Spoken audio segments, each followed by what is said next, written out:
जय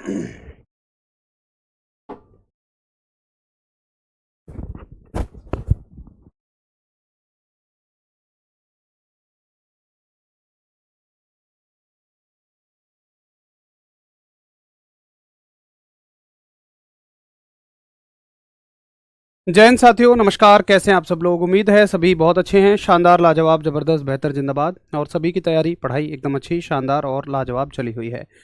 आशा है आप सभी अच्छे से एंजॉय कर रहे होंगे अपने सिलेबस को। हालांकि आप में से अधिकतम साथी ग्रुप डी की तैयारी करने वाले होंगे, और आप सभी को पता है कि यार ग्रुप डी का ना एग्ज़ाम आ चुका है। और खैर, आप सभी बेशक इसको ये कह सकते हैं कि हमला अचानक से हुआ या एकदम से एग्ज़ाम डेट आई है, जबकि अगर हम देखें तो ये एग्ज़ाम के फॉर्म आए थे 8 से 10 महीने पहले। और मैं तो हमेशा एक बात ये कहता ही हूँ कि भाई आपको ना अपनी तैयारी को हर पल स्ट्रांग बनाकर रखना है। कब एग्ज़ाम आ जाए, कब क्या आ जाए, हाँ, आपकी तैयारी अच्छी बन गई एक बार, फिर ठीक है, आप एग्ज़ाम डेट का इंतज़ार मत कीजिए, आप दूसरे एग्ज़ाम की तैयारी में लग जाइए।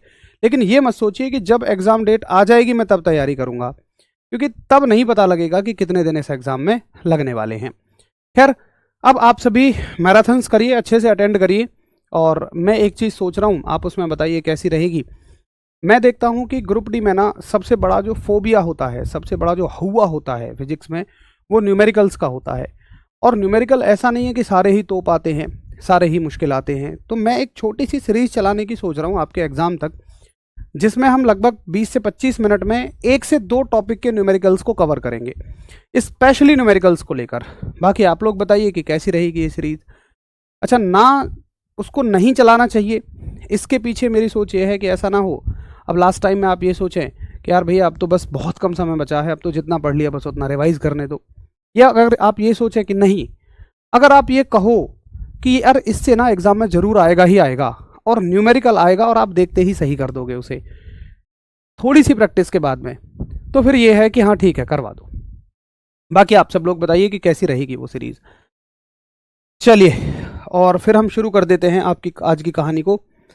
उम्मीद है कल की जो पूरी कहानी थी उसको आप बड़े अच्छे से आप रिवाइज करके आएंगे। अच्छा, सीरीज चला दीजिए, सीरीज चला दीजिए। ठीक है, ठीक है, तो फिर मैं आपको इन्फॉर्मेशन दे दूंगा यूट्यूब पर।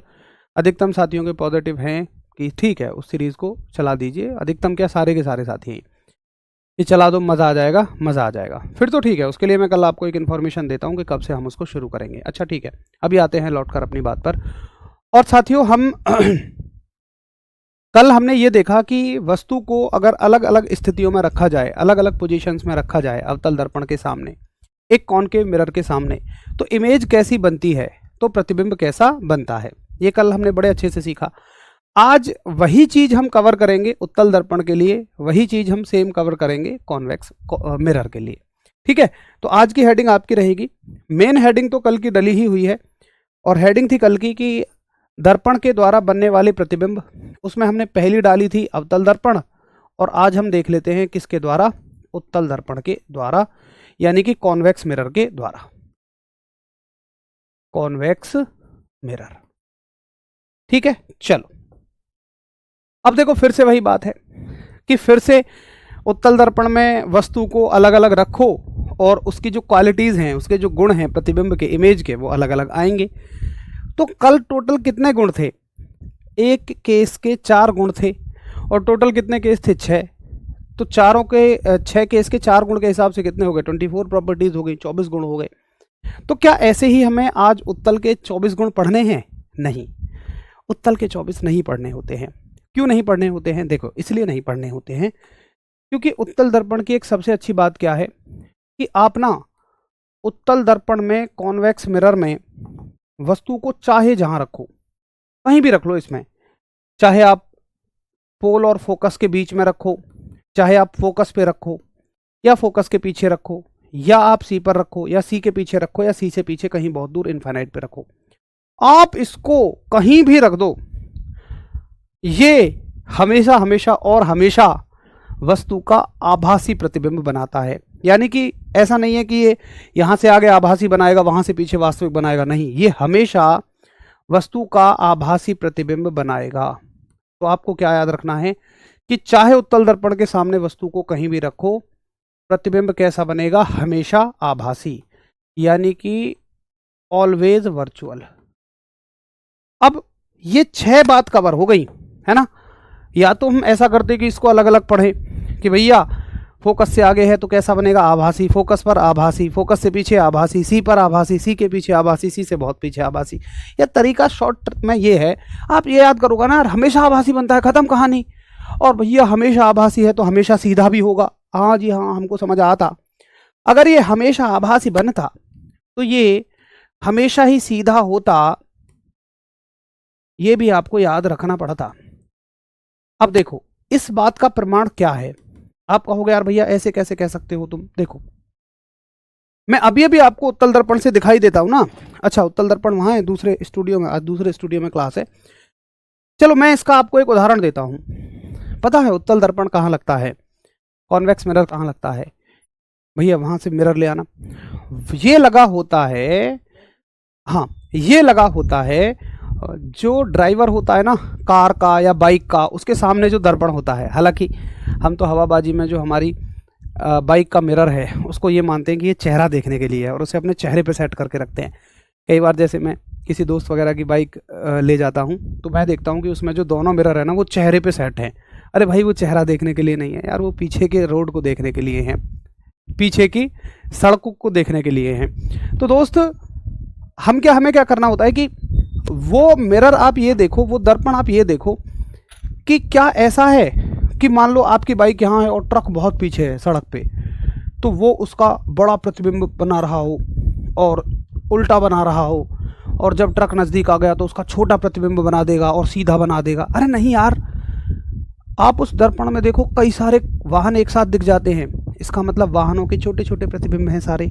अरे जितना बड़ा वाहन उसमें टिचकू सा दिख रहा है, इतना बड़ा है क्या वाहन? अरे नहीं भाई, वाहन तो बहुत बड़ा है, लेकिन वो वाहन चाहे कहीं भी हो, चाहे दर्पण के नज़दीक हो चाहे दर्पण के दूर हो, वो हमेशा छोटा प्रतिबिंब बनाता है, सॉरी। लेकिन अगर उसकी जगह तुम अवतल लगा दोगे ना, कॉनकेव लगा दोगे, तो दूर होगा तो छोटा बनाएगा, नज़दीक आ जाएगा तो बड़ा बन जाएगा। अब इसमें तुम देख भी सकते हो, देखो ना, ये मेरे पास एक अवतल दर्पण है, बाहर निकला हुआ दर्पण है, उत्तल सॉरी कॉन्वेक्स, और इसमें देखो ना कि जो एलईडी लगी है ना वो पूरी आ रही है। इसका मतलब क्या है यार, इतने से दर्पण में एलईडी आ रही है, एलईडी इतनी बड़ी थोड़ी है, एलईडी तो बहुत बड़ी है। और पता है ये ना, ये अब देखो अगर मैं पीछे ले जाऊंगा ना तो छोटा ही प्रतिबिंब बनाएगा, बड़ा तो उसको कर नहीं देगा, और सीधा ही रहेगा, वो उल्टा भी नहीं होगा।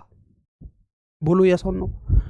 तो वो उत्तल दर्पण हमेशा वस्तु का हमेशा सीधा प्रतिबिंब बनाता है और हमेशा ही छोटा बनाता है। अच्छा, क्या इसमें यह कहोगे कि ज्यादा छोटा या कम छोटा? हाँ कहोगे, लेकिन अभी पहले ये समझते हैं कि छोटा बना सकता है, इसकी ताकत नहीं कि ये बड़ा बना देगा।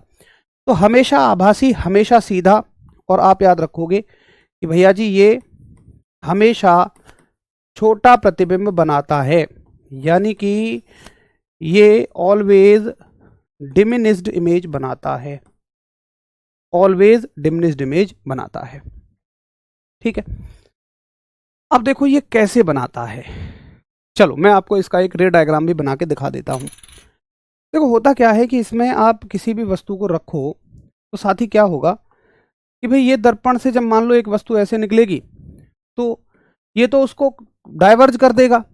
भाई अगर ये अवतल दर्पण होता तो किरण ऐसे आती, फोकस से होके जाती, लेकिन ये तो किरणों को फैला देता है ना, तो इससे टकरा के तो ऐसे चली जाएगी किरण। ठीक है, और इसमें क्या होता है कि जो किरण एक तो हो गई आपकी कि भाई ये जो है इस तरह जाएगी, अब ये जा कहाँ से रही होगी? तो हमने ये देखा था कि अगर हम इसको पीछे खींचे ना तो ये कहाँ से जा रही होगी? ये फोकस से ही जा रही होगी, यानी कि इसका फोकस यहाँ है। अब तुम ये मत कहना कि इसका फोकस यहाँ है या यहाँ है, दोनों जगह इसका फोकस हो सकता है, लेकिन ये रियल फोकस है, ये आभासी फोकस है, ये वर्चुअल फोकस है, बस यहाँ हो रहा है। ठीक है, दूरी सेम है, इतनी इसकी होगी इतनी ही इसकी होगी। अब देखो दोस्त, जो किरण सी से जा रही होगी वो कहां से जाएगी? वो सी से ही जाएगी।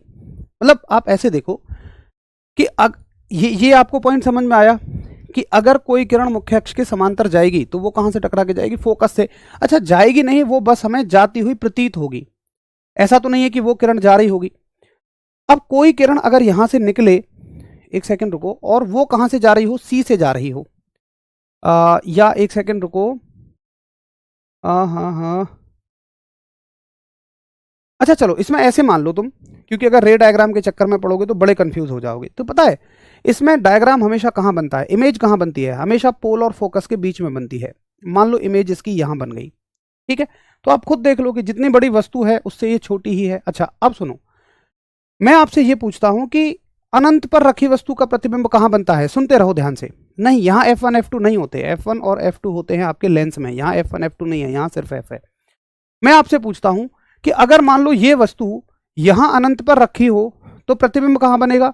तुम कहोगे यार भैया यहां रखी है ना, तो फोकस पे बनेगा। अब वो फोकस पे कैसे बनेगा, देखो, अगर तुम वस्तु को पीछे लाओगे यहां, तो ये प्रतिबिंब क्या है, पीछे होता चला जाएगा, छोटा होता चला जाएगा और पीछे होता चला जाएगा।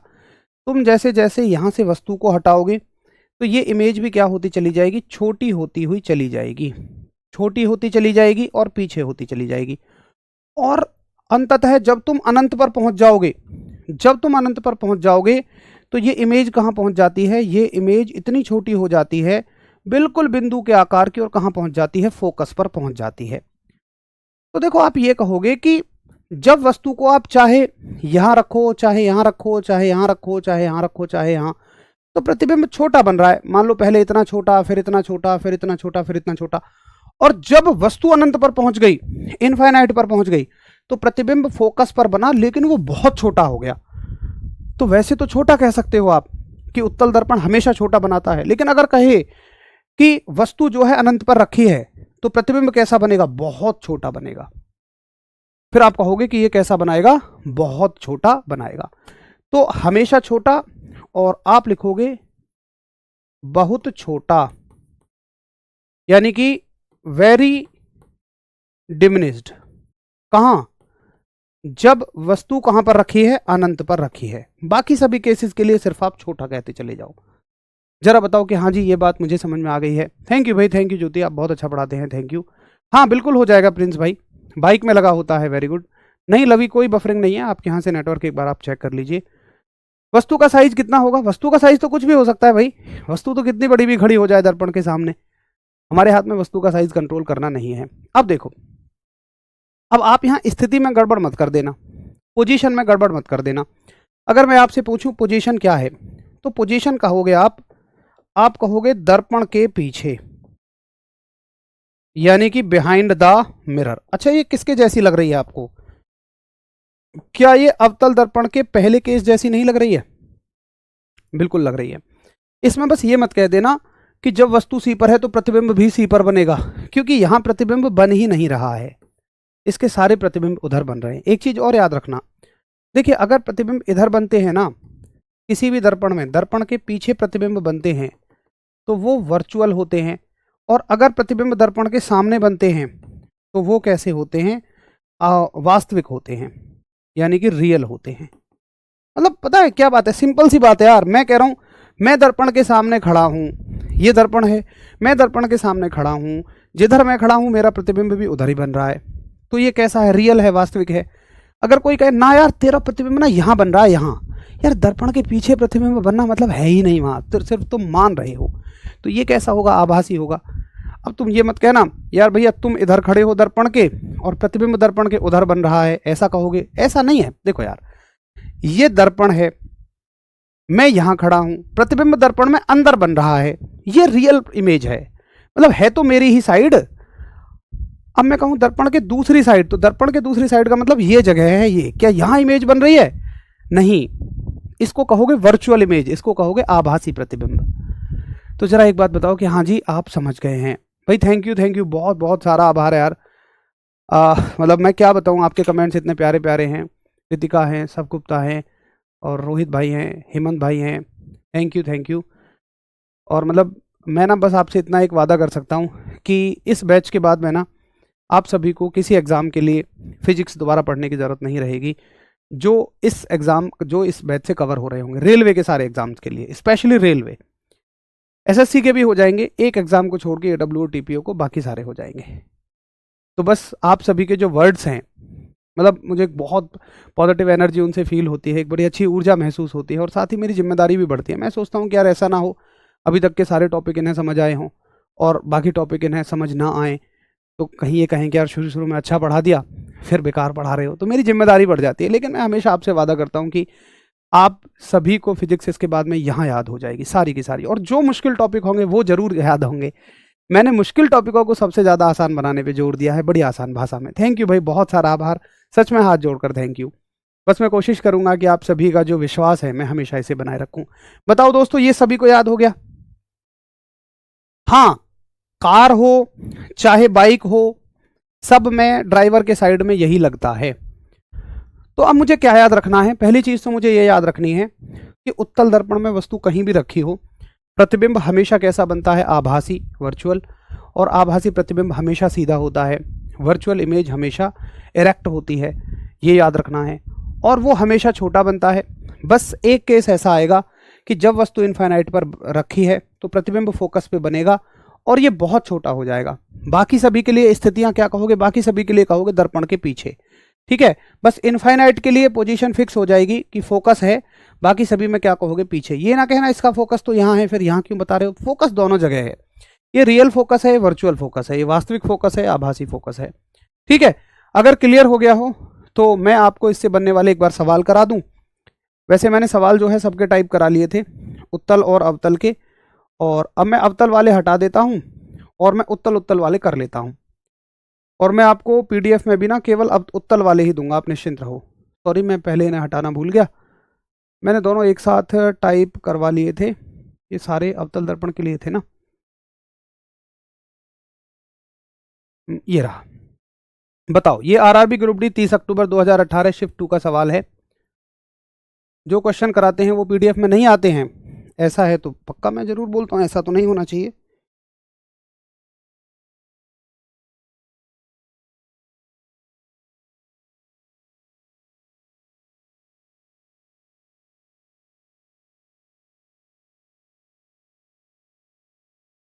बाकी आप लोग इसका उत्तर बताइए।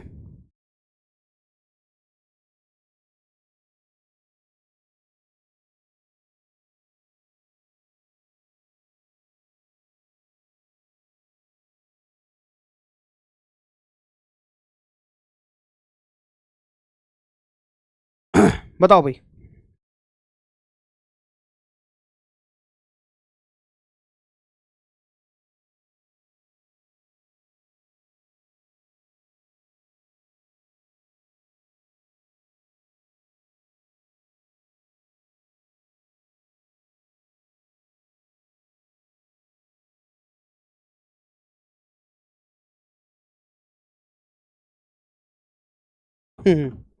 एक साथी ने पूछा है कि सर ट्रेन में जो है कौन सा मिरर लगाते हैं? ट्रेन में ट्रेन में देखना होता है कि पीछे कौन सी ट्रेन आ रही है कि मुझे कहाँ साइड देनी है, कहाँ बचाना है। अब तुम कैसन कैसन बात करते हो भाई। ट्रेन में लगा होता है समतल दर्पण, का है ड्राइवर अपना चेहरा देखेगा बस, और कुछ नहीं। तो सभी ने बड़ा अच्छा उत्तर दिया। एक साथी कह रहे हैं सर लिख कर पढ़ाओ। अरे भैया यार, क्वेश्चंस तो क्वेश्चन लिखूंगा क्या मैं? क्यों भाई? और मैं कैसे पढ़ा रहा हूँ भैया? अब तो सारा सब कुछ लिख ही रहा हूँ यार, एक भी चीज डेफिनेशन तक नहीं लिख ला रहा। अब क्वेश्चन तो यार कम से कम लिखे रहने दो, या क्वेश्चन भी यहाँ के मैं लिखूंगा। कैसन कैसन बात करते हो यार तुम। मतलब बस उसने क्या देखा है कि अच्छा यार ऐसे कैसे हो सकता है कि मुझे कोई डाउट ही ना हो क्लास में, तो मैं क्या करता हूँ यही बात बोल देता हूँ यार। उसने देखा होगा टेलीग्राम में हावुल्लड़ सा चल रहा है यार, बच्चे कह रहे हैं लिख के पढ़ाओ लिख के पढ़ाओ, मैं भी यही बोल देता हूँ मास्टर जी यार लिख के पढ़ाओ यार, तो लगे खुद को कि हाँ मैंने कोई डाउट पूछा है।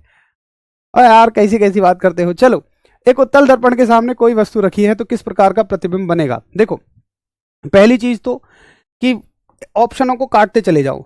ये कह रहा है समान आकार का, भैया समान आकार का प्रतिबिंब ये कभी नहीं बना सकता, ये हमेशा छोटा प्रतिबिंब बनाएगा। अच्छा, ध्रुव और फोकस के बीच आभासी सीधा और छोटा प्रतिबिंब, आभासी सीधा छोटा, चलो इसको होल्ड कर लेते हैं। लेकिन ये क्या कह रहा है कि ध्रुव और फोकस के बीच में, चलो इसको होल्ड कर लेते हैं। प्रकाशीय केंद्र और फोकस के मध्य वास्तविक विपरीत छोटा प्रतिबिंब, वास्तविक तो कभी नहीं बना सकता। अब ये क्या कह रहा है? आभासी सीधा छोटा प्रतिबिंब, लेकिन कहाँ? फोकस पर। और ये कह रहा है ध्रुव और फोकस के बीच में। अब देखो, अब बात ये है, ये तो चलो ठीक है, आभासी सीधा और छोटा बनेगा, लेकिन ध्रुव और फोकस के बीच में बनेगा या फोकस पे बनेगा? अब देखो, ध्रुव और फोकस के बीच में और फोकस का अंतर क्या है भाई? ये हमने एक अवतल दर्पण बनाया, ठीक है, और हम ये कह रहे हैं कि यार तुम ना वस्तु को चाहे जहां रख दो, प्रतिबिंब कहाँ बन रहा था? प्रतिबिंब पोल और फोकस के बीच में बनेगा। यानी कि इसकी जो पांचों स्थितियां होती है ना उनमें से तुम वस्तु को कहीं भी रख दो। मान लो 1 2 3 4 और 5। मैंने कुछ गलत कर दिया क्या? नहीं, ठीक है। 1 2, अच्छा एक यहाँ आएगी, 3 4 5। इन पांचों के लिए प्रतिबिंब कहाँ बनेगा? यहाँ 1 2 3 4 5। अच्छा, जब छठी स्थिति वो कहेगा इनफाइनाइट, तो इनफाइनाइट के लिए इमेज यहाँ बनेगी।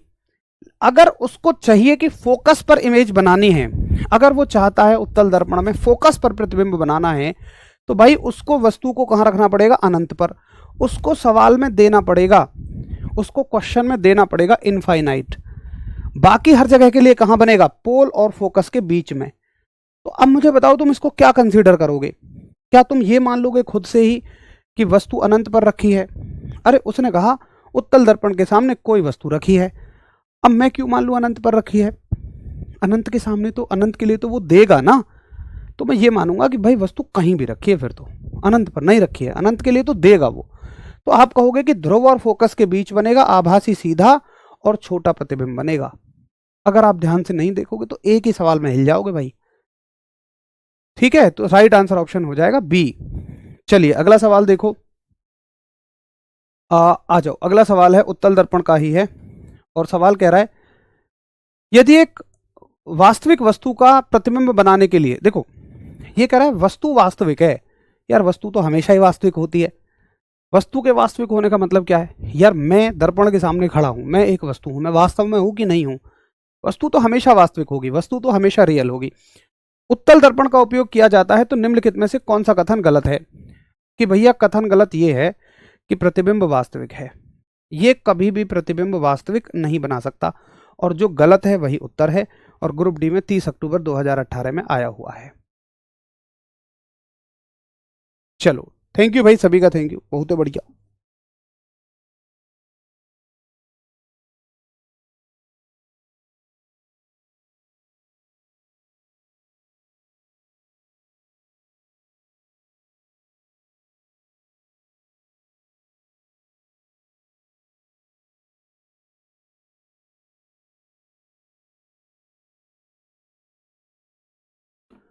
चलो ठीक है, बहुत बढ़िया।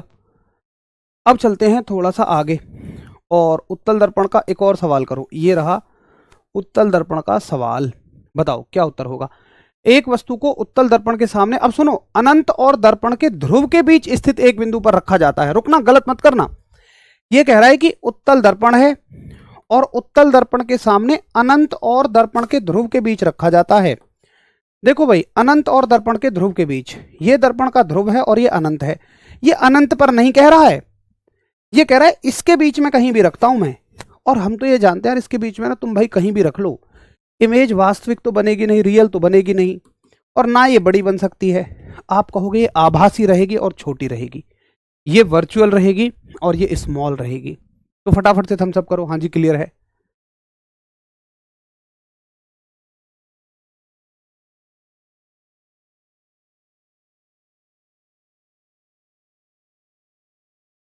बहुत ही शानदार और बहुत बढ़िया, राइट आंसर ऑप्शन हो गया सी। अगला सवाल देखो, ये रहा। अच्छा, ये तो अवतल दर्पण का था, कर लिया। अच्छा, अब ये लेंस के आ गए।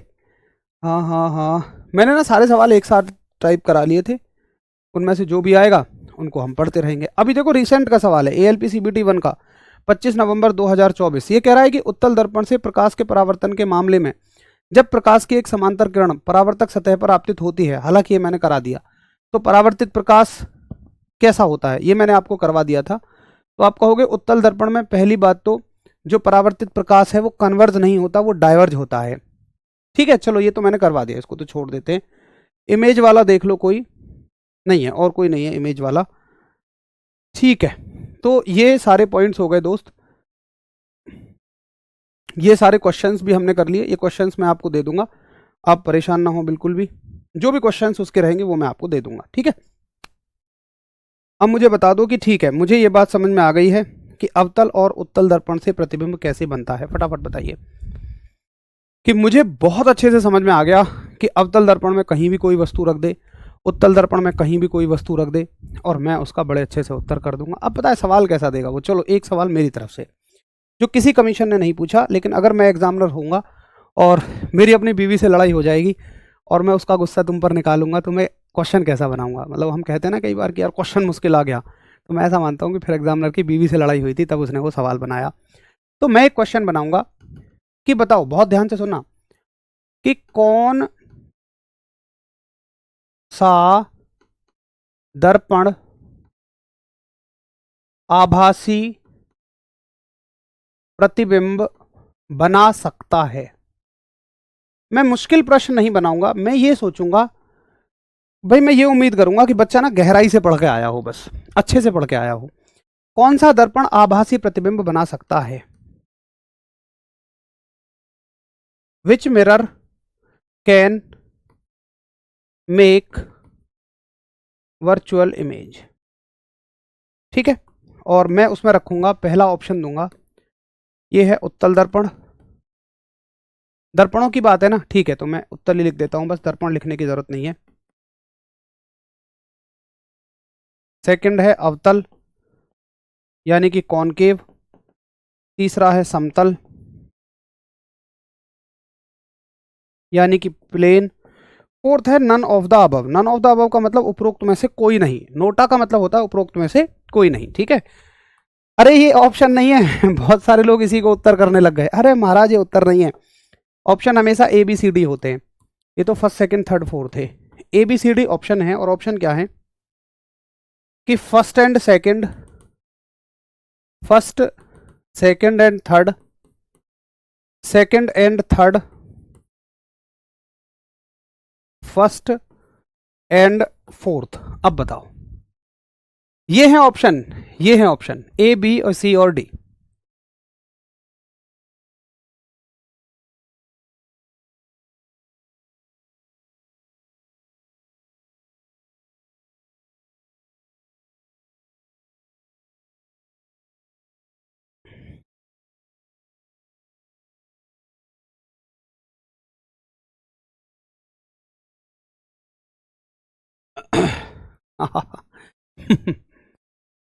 और पता है, मुझे पता है कि इस उत्तर को ना वो करेगा, खैर जिसने ऊपर ऊपर से पढ़ा है उसकी तो बात ही छोड़ दो, जिसने बहुत गहराई में पढ़ा है ना, उसको भी अगर बहुत अच्छे से सोच रहा है वो तो ही कर पाएगा वो। यार देखो, मैंने कहा कि कौन सा दर्पण आभासी प्रतिबिंब बना सकता है, मैंने कहा कौन बना सकता है। अच्छा मुझे बताओ, क्या समतल दर्पण आभासी प्रतिबिंब नहीं बनाता? शुरू से शुरू करते हैं, तो समतल दर्पण बनाता है यार। उत्तल दर्पण तो हमेशा ही आभासी बना सकता है। अच्छा अवतल पे आ जाओ, मैं कह रहा हूं बना सकता है, कैन मेक। क्या अवतल दर्पण आभासी प्रतिबिंब बना नहीं सकता? यार क्यों नहीं बना सकता? सबसे पहले केस में आभासी प्रतिबिंब तो बन रहा था, तुम फोकस के सामने वस्तु को रख दो, आभासी प्रतिबिंब बनेगा, वर्चुअल इमेज बनेगी। बोलो यस और नो। तुम फोकस के सामने वस्तु रख दो, काहे नहीं बनेगा यार? आभासी बना तो सकता है ना। ये देखो, वो दोनों बना सकता है यार, वो वास्तविक भी बना सकता है, आभासी भी, रियल भी, वर्चुअल भी। बस वो ये पूछ रहा है बना सकता है कि नहीं। यार सकता है, बस शर्त ये है कि भाई तुम फोकस से आगे रखना, तो उसमें कहां मना कर रहा है वो फोकस के आगे नहीं रखूंगा। वो तो बस ये पूछ रहा है बना सकता है या नहीं। तो भैया इसके दोनों आंसर ठीक हो जाएंगे, तो राइट आंसर ऑप्शन होगा बी। अब आई बात आपको समझ में? सारा सब कुछ पढ़ा हुआ है, लेकिन देखो फिर भी एग्जामिनर कैसे तुम्हें कंफ्यूज कर सकता है। इन चीजों को बस थोड़ा सा ध्यान देना यार। अरे आभासी तो हर एक बना सकता है। अब देखो, मैं बस थोड़ी सी क्वेश्चन की लैंग्वेज चेंज करूंगा और देखना ऑप्शन कैसे चेंज हो जाएंगे। मैं इसको हटा दे रहा हूं क्योंकि थोड़ी सी मुझे जगह चाहिएगी। अब देखना, मैं हल्की सी क्वेश्चन की लैंग्वेज चेंज कर रहा हूं इसी की, कि कौन सा दर्पण, मैं लिख रहा हूं इसमें, कौन सा दर्पण हमेशा आभासी प्रतिबिंब बनाता है। मैं ये लिखना चाहता हूं, कौन सा दर्पण हमेशा, कौन सा दर्पण हमेशा आभासी प्रतिबिंब बनाता है, यानी कि विच mirror always forms virtual image, always forms virtual image. और मैं ये हटा देता हूं। अब मुझे नहीं पता कौन सही है कौन गलत है, और ऑप्शंस मेरे पास ये हैं। वही क्वेश्चन है, मैं ऑप्शन दे रहा हूं first and third, first and second, first second and third, या सेकंड एंड थर्ड। अब बताओ, अब थोड़ा सा ध्यान से, अब ये कहता है हमेशा। इसका मतलब क्या है? इसका मतलब ये कह रहा है कि तुम ना भाई वस्तु को कहीं भी रख दो, दर्पण के सामने ना तुम वस्तु को कहीं भी रख दो, तो हमेशा वर्चुअल कौन बनाएगा, हमेशा आभासी कौन बनाएगा? देखो भाई, पहली चीज तो समतल दर्पण को उठाओ, भैया समतल हमेशा ही आभासी बनाता है,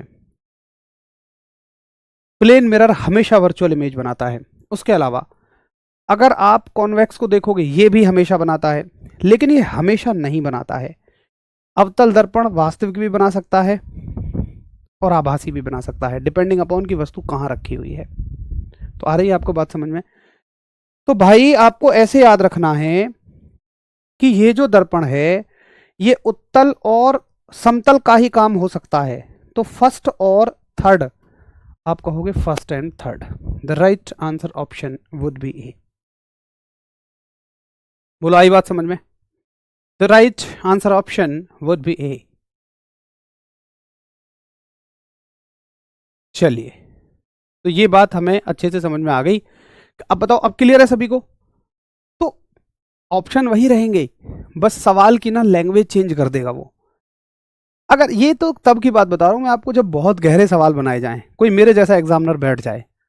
अब ये कोई मुश्किल तो नहीं है, बस यार मैं तो ये जांचना चाह रहा हूँ कि भाई बच्चे को अच्छे से चीज़ें समझ में आ रही है कि नहीं आ रही। और एक बात बताऊँ, अगर तुम सच में ऐसे सवालों के उत्तर कर पा रहे हो ना, तो मतलब इससे गहरा कुछ नहीं बचता है। तुम एकदम फिजिक्स की तली में हो, तुम इतना गहरे आ चुके हो, बिल्कुल तली में हो। ठीक है भाई, चलिए, तो भैया ये बात मुझे समझ में आ जाती है। अब साथी यहाँ तक हमने क्लियर कर लिया कि अवतल और उत्तल दर्पण से इमेज कैसे बनती है। अगला मुद्दा आता है कि अवतल और उत्तल दर्पण के उपयोग क्या हैं। वो जो हेडिंग हमने डाली थी ना, प्रतिबिंब बनने के नियम, वो खत्म हो चुकी है और अब हम पढ़ेंगे इनके उपयोग। गोलीय दर्पण पढ़ रहे हैं ना हम, तो हेडिंग भी ऐसे ही डालेंगे कि गोलीय दर्पण के उपयोग, गोलीय दर्पण के उपयोग, यानी कि यूज ऑफ स्फेरिकल मिरर। अब देखो, स्फेरिकल मिरर में कौन कौन से मिरर थे भाई? पहला अपना उत्तु भाई है, उत्तल दर्पण, यानी कि कॉन्वेक्स मिरर। देखो कॉन्वेक्स, अच्छा एक बात बताओ कि किसी भी चीज का उपयोग कैसे किया जाता है? सर समतल मिरर तो रियल इमेज बनाता है सर। सर समतल दर्पण जो है ना सर, वो रियल इमेज बनाता है सर। भैया कैसे कैसे बनाता है? क्या भैया तुम्हें धर्मेंद्र मास्टर जी ने पढ़ाया था? यार ये तो याद नहीं है। क्या भैया मैंने तुम्हें जब प्रतिबिंब से बनने वाले गुण पढ़ाए थे तो मैंने उनमें लिखवाया था रियल इमेज बनाता है? यार भैया ये भी याद नहीं है। भैया नोट्स तो खोलो रे, मैंने लिखवाया है भैया। समतल दर्पण जो है, प्लेन मिरर जो है, वो वर्चुअल इमेज बनाता है, वो आभासी प्रतिबिंब बनाता है। तुम्हें वो क्यों बताना है जो मैंने नहीं सिखाया है, या मैंने जो सिखाया है उसका उल्टा?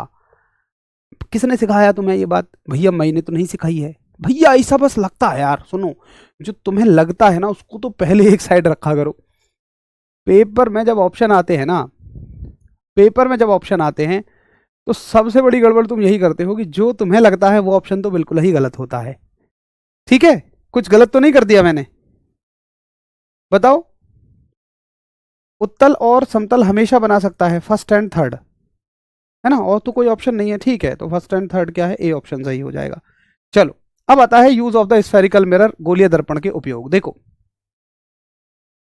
गोलीय दर्पण के उपयोग क्या होते हैं, कॉन्वेक्स मिरर के यूज क्या होते हैं। अरे वो क्वेश्चन करवा दिया था भाई, एक बार जाके देखो, पुराना नोट्स तो पढ़ो यार, पढ़ते ही नहीं हो। देखिए उत्तर मैं ये कह रहा था कि किसी भी चीज के जो उपयोग होते हैं ना दोस्त, वो उसके गुणों के आधार पर होते हैं। जैसे अब मैं एक ना एग्जांपल लेता हूँ, इसमें ये मत सोचना कोई नौकरी छोटी या बड़ी होती है, बस समझाने के लिए है। मान लो तुमने एक इंस्टीट्यूट खोला और तुम्हें वहाँ पर दो लोगों की ज़रूरत है, एक मैनेजर की ज़रूरत है और एक गार्ड की ज़रूरत है। एक आदमी 10वीं पढ़ा हुआ है, एक आदमी ग्रेजुएशन है, तो तुम किसको क्या काम दोगे? या मान लो एक आदमी पढ़ा हुआ भी नहीं है और एक आदमी ग्रेजुएशन है, तो डेफिनेटली तुम ग्रेजुएट आदमी को मैनेजर बनाओगे और जो पढ़ा हुआ नहीं है उसको कहोगे कि भैया तुम आप भाई जो है इसकी सुरक्षा करना, ये सबसे बड़ी जिम्मेदारी है। तो हम किसी भी चीज का इस्तेमाल करते हैं, उपयोग करते हैं उसके गुणों के आधार पर, है ना। अब उत्तल दर्पण का गुण क्या है? उत्तल दर्पण की एक सबसे अच्छी बात है कि वो ना हमेशा एक तो वस्तु का छोटा प्रतिबिंब बनाएगा और सीधा बनाएगा, हमेशा सीधा। यानी कि इसीलिए तो हम उसका उपयोग वाहनों में कर रहे हैं, क्योंकि वाहनों में मैं ये अगर मैंने मान लो वाहनों में अवतल दर्पण लगा दिया, कॉनकेव लगा दिया, तो क्या होगा? ट्रक दूर है तो छोटा दिखेगा, जैसे जैसे नजदीक आएगा बड़ा दिखेगा, उल्टा हो जाएगा, सीधा हो जाएगा, तो तुम गड़बड़ झाला हो जाओगे, पता ही नहीं चलेगा यार ट्रक है कहाँ, और दे मारोगे भड्डे से। तो हम किसका उपयोग करते हैं? उत्तल दर्पण का, कॉन्वेक्स मिरर का, कि चाहे चाहे गाड़ी कहीं भी हो, कोई गाड़ी, वो आपको छोटी दिखाई देगी, नजदीक हो दूर हो छोटी ही दिखाई देगी।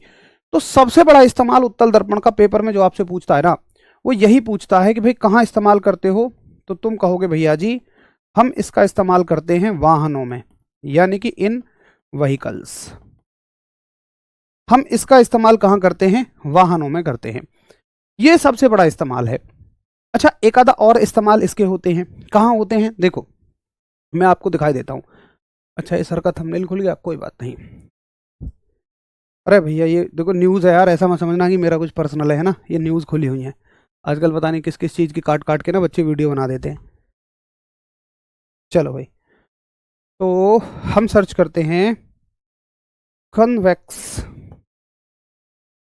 Mirror in mall, in shopping mall for security, for security. तो ये हो गया। अब देखो ये एक मिरर है, ये सारे मिरर आप देख रहे होंगे। अब इनका इस्तेमाल क्यों हो रहा है? देखो पहली चीज हम इनका इस्तेमाल करते हैं कि ये ना एक बहुत बड़ा एंगल कवर करता है। आप खुद देखो ना, इसकी शेप ऐसी है, इसकी शेप जो है वो ऐसी है, तो ये ज्यादा दिखाएगा हमें। और कॉन्वेक्स जो है वो ऐसा है, वो दबा हुआ है, तो वो थोड़ा दिखाता है, तो ये हमें ना ज्यादा दिखाता है। तो मैं क्या कर देता हूं, यहां एक कॉन्वेक्स मिरर लगा दूंगा और यहां बैठ जाऊंगा कुर्सी डाल के। ये मेरी दुकान है, आराम से मुझे पता लगता रहेगा कौन ग्राहक यहां क्या कर रहा है। उसके अलावा भी इसका उपयोग होता है। जैसे मान लीजिए कि यहां पर ये एक मोड़ है, ठीक है। अरे थोड़ा सा बड़ा हो जा भाई, नहीं हो रहा है, यहां से बड़ा होगा, ठीक है। देखो जैसे ये एक मोड़ है, ठीक। अब मान के चलिए कि एक ऐसा मोड़ है, ये मानो ऐसे ऐसे करके एक मोड़ है, ऐसे बिल्कुल यू शेप का मोड़, ठीक है। और यहां से एक गाड़ी आ रही है। अब अगर मान लो दो गाड़ी ऐसे आ रही हैं तो वो ढब ठुक जाएंगी, हाँ उनको कुछ नहीं दिखाई देगा। तो मैंने यहां पे एक दर्पण लगा दिया, यहां पे, ठीक है, समझो यहां पे। अब ये दर्पण पूरे हिस्से को कवर कर रहा है, इधर वाली सड़क को भी, इधर वाली सड़क को भी, दोनों को कवर कर रहा है। तो होगा क्या कि जब एक वाहन आएगा ना तो उसको यहां का वाहन दिख जाएगा और यहां वाले वाहन को इस दर्पण में यहां का वाहन दिख जाएगा। तो इसको मोड़ पे भी इस्तेमाल कर लेते हैं क्योंकि ये वाइड एंगल कवर करता है, ठीक है। तो आप कहां कहां बताओगे इसका इस्तेमाल? आप बताओगे, एक सेकंड रुको, हाँ, वाहनों में हो गया। उसके अलावा शॉपिंग मॉल, ये कई बार एक बहुत कम पूछा जाता है बट पूछ लेते हैं। शॉपिंग मॉल हो गया, या रोड हो गया, सड़कों पर हो गया। किसके लिए? सिक्योरिटी के लिए, ये सुरक्षा की दृष्टि से इस्तेमाल होते हैं। बस उत्तल दर्पण के यही इस्तेमाल है, कॉनकेव मिरर के यही इस्तेमाल है। बाकी सारे इस्तेमाल किसके हैं पता है? बाकी सारे के सारे इस्तेमाल अवतल दर्पण के हैं। तो ट्रिक के साथ ऐसे ही याद रखो आप ना, बस इनके इस्तेमाल याद रख लो। बाकी याद रखो कि भैया सारे इस्तेमाल जो है ना वो अवतल दर्पण के हैं, यानी कि सारे इस्तेमाल किसके हैं? कॉनकेव मिरर के हैं। और क्या क्या इस्तेमाल है कॉनकेव मिरर के? सबसे पहला इस्तेमाल, एक बड़ा गजब का इस्तेमाल। अच्छा, कॉनकेव के तो ना भी याद करो ना तो भी चल जाएगा, कोई दिक्कत नहीं है, क्योंकि आप ऐसे याद रखो कि ये दो इस्तेमाल जो हैं कॉन्वेक्स के हैं, उत्तल के हैं, बाकी सब अवतल के हैं, बाकी सब जो है कॉनकेव मिरर के हैं। अब क्या इस्तेमाल है? सबसे बड़ा इस्तेमाल देखो, पहला इस्तेमाल है ब्यूटी पार्लर में। भैया ब्यूटी पार्लर में किस लिए? भाई एक बात बताओ कि दीदी गई हैं बिल्कुल आईब्रो ऐसे ऐसे बिल्कुल परफेक्ट शेप में सेट कराने, अगर थोड़ा बहुत वक्र की शेप गड़बड़ हो गई तो यार ये तो बहुत ही गड़बड़ हो जाएगा। इसलिए जो पार्लर वाली दीदी होती हैं उन्होंने लगाया कॉनकेव मिरर। किस लिए लगाया? ताकि आईब्रो जो है ना वो बड़ी दिख सके। अब बड़ी कैसे दिखेगी? वो उनकी कुर्सी को ना दर्पण के फोकस से आगे रख देती हैं, और फोकस से आगे रख देती, या फोकस से पीछे भी रख लो, मतलब सी से आगे रखना है तुम्हें। दीदी क्या करती हैं पार्लर वाली दीदी कि चेयर को सी से आगे रखती हैं, ये मिरर लगा है सामने, शीशे आगे रखेंगी ताकि प्रतिबिंब बड़ा बने, और बड़ा दिखेगा तो बढ़िया सेट हो जाएगा, पहली चीज। दूसरी चीज,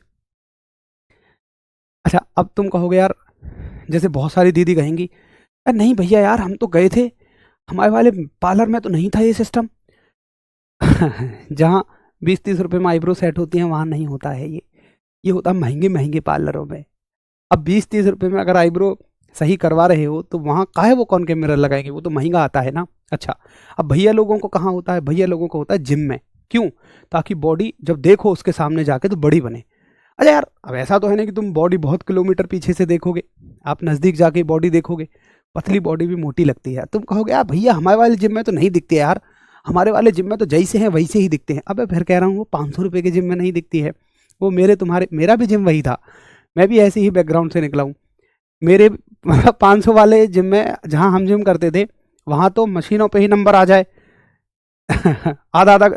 अच्छा ईमानदारी से बताओ, 500 वाले जिम में, मैंने भी ऐसे ही जिम से जिम की है, तो वहाँ क्या देखना होता है कि टाइम ऐसा देखना होता है जब भीड़ कम हो, है ना।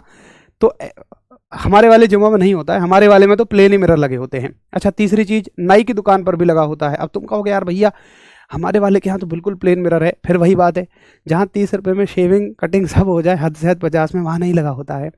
ये सब खम खा वाले चोचले होते हैं महंगे लोगों के, जिनको 500-700 रुपये बस खम खा दे के आने होते हैं वहाँ। तो पढ़ोगे आप इसको कि पार्लर में भी होता है, सैलून में भी होता है, जिम में भी होता है, लेकिन हमारे तुम्हारे वाले में नहीं होता है। ठीक है, चलो खैर वो सब महंगे लोगों की बात है, छोड़ो उसको। तो आप लिखोगे कि भाई पार्लर में भी होता है, पार्लर, भाई बुरा ना मान जाए तो मैंने सैलून भी लिख दिया और मैंने जिम भी लिख दिया। ठीक है, अगला मुद्दा आता है कि कॉनकेव मिरर का और कहाँ इस्तेमाल होता है। तो जब आप दांत देखने जाओगे ना डॉक्टर साहब के पास, तो डॉक्टर साहब यहाँ बांधेंगे एक लैंप, एक मिरर लेंगे, और उस लैंप की रोशनी को, लैंप का मतलब टॉर्च, टॉर्च की रोशनी को आपके दांत पे फोकस करेंगे, तो वो मिरर ना फोकस कर सकता है ज़्यादा रोशनी को, ताकि आपका दांत चमकीला दिखाई दे। तो जो डेंटिस्ट होते हैं ना, जो डॉक्टर साहब होते हैं, तो कई बार वो डेंटिस्ट बोल देता है, दंत चिकित्सक या डॉक्टर भी बोल देता है, दोनों एक ही बात है। दंत चिकित्सक कहो या आप कहो डॉक्टर, दोनों एक ही बात है। अच्छा एक बहुत बड़ी चीज़ आती है, बहुत बड़ा कन्फ्यूज़न है। एक बच्चा ना ये रट लेता है, भैया व्हीकल में उत्तल दर्पण, अरे नहीं बे, वाहनों में ऐसे रटो पूरा कि वाहनों में कहाँ होता है, साइड मिरर के रूप में, यानी कि पश्च दर्पण के रूप में। अब तुम कहोगे क्यों, क्या वाहनों में पश्च दर्पण के अलावा भी और कहीं दर्पण होता है? देखो हाँ होता है, कहाँ होता है मैं आपको बता रहा हूँ, मैं बताता हूँ यहाँ,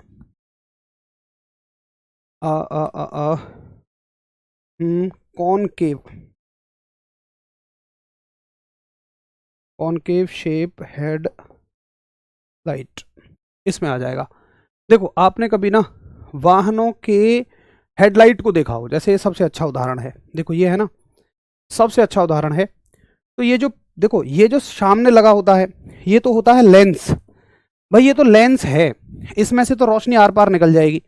मैं बात कर रहा हूं जो ये पीछे लगा हुआ है, ये पीछे सिल्वर कलर का जो लगा होता है, इसकी शेप क्या होती है, इसकी शेप ऐसी ही तो होती है भाई, ये गोल गोल है ना। अब ये अच्छा मैंने कुछ, हाँ ठीक है, इसकी शेप कैसी है, सही बात है, कहाँ गया भाई वो बनाने वाला हमारा, है नहीं, हाँ है। इसकी शेप कैसी है, शेप को देखो, ये इस तरह की शेप है, ये जो पीछे की शेप है सिल्वर कलर की, है ना, और इससे लाइट कहाँ टकरा रही है, यहाँ टकरा रही है ऐसे। अच्छा लाइट कहाँ टकराती है वो भी मैं बताऊंगा। तो पहली चीज है कि वाहनों की हेडलाइट में हम अवतल दर्पण का इस्तेमाल करते हैं, यानी कि देखो वाहनों में दोनों तरह का दर्पण इस्तेमाल हो रहा है, वाहनों में दोनों तरह का मिरर इस्तेमाल होता है। पहला उत्तल दर्पण कहाँ होता है, साइड मिरर में, और हेडलाइट में कॉनकेव होता है, अवतल होता है। अब तुम कहोगे कि भैया जी अवतल कैसे है, ये कॉनकेव कैसे है? तो देखो कॉनकेव ऐसे है, क्यों लगाते हैं हम कॉनकेव, देखो यहाँ है हेडलाइट, ठीक है, और ये है यहाँ का लेंस। होता क्या है कि यहाँ से रोशनी बाहर निकलनी होती है, लेकिन कुछ रोशनी ऐसी भी होती है जो इससे टकरा के वापस चली जाती है। मान लो इससे टकरा के ऐसे चले गए ऐसे, तो ये क्या करता है, इस रोशनी को जो भी इस पर पड़ेगी फिर से वापस कंसंट्रेट कर देगा, और ये रोशनी इसके साथ मिलकर निकल जाती है, यानी कि ये हानि होने से बचाता है, ये लॉस होने से बचाता है। तो आप याद रखोगे कि मिरर वाहनों में दोनों तरह के दर्पण इस्तेमाल होते हैं। हेडलाइट में कॉनकेव अवतल और साइड मिरर के रूप में कॉन्वेक्स। आपसे इतनी कहानी नहीं पूछेगा कि क्यों लगा होता है, कैसे लगा होता है, कुछ नहीं। आपसे सिर्फ इतना सा पूछेगा कि बताओ भाई, वाहनों के हेडलाइट में जो व्हीकल्स होते हैं उनकी हेडलाइट में कौन सा दर्पण लगा होता है, तो तुम कहोगे वो होता है कॉनकेव यानी कि अवतल, यानी कि वाहनों की हेडलाइट में। ठीक है भाई, चलो। तो मुझे लगता है कि आपको ये बड़े अच्छे से समझ में आ गया होगा कि दर्पणों का इस्तेमाल कहाँ कहाँ होता है, मिरर का कहाँ होता है और कैसे हमें इन्हें ट्रिक से याद रखना है। अब देखो साथी, आज तक ना हमने इनका थ्योरेटिकल पोर्शन कर लिया, जहां से सीधा थ्योरी से सवाल आता है, सही है, जहां से डायरेक्टली थ्योरी से सवाल आता है। अब कल से हम शुरू करेंगे जहां से न्यूमेरिकल सवाल आता है। तो प्लीज रिक्वेस्ट है कि अब तक जितना मैंने उत्तल और अवतल के बारे में आपको पढ़ाया है ना, जितना मैंने अब तक आपको कॉनकेव और कॉन्वेक्स के बारे में पढ़ाया है, उतना प्लीज आप अच्छे से रिवाइज करके आना। क्या कहते हैं Manisha sir, you are very loyalty nature and behaviour, you are the best. Thank you, बहुत सारा आभार भाई। और आपके जो भी डाउट्स हैं आप टेलीग्राम में पूछ लिया करिए। बाकी मेरे हिसाब से अगर आप इसको ध्यान से सुन लेते हैं ना तो कोई डाउट बचता ही नहीं है। चलो भाई, कल मिलेंगे। नमस्कार, धन्यवाद, जय हिंद।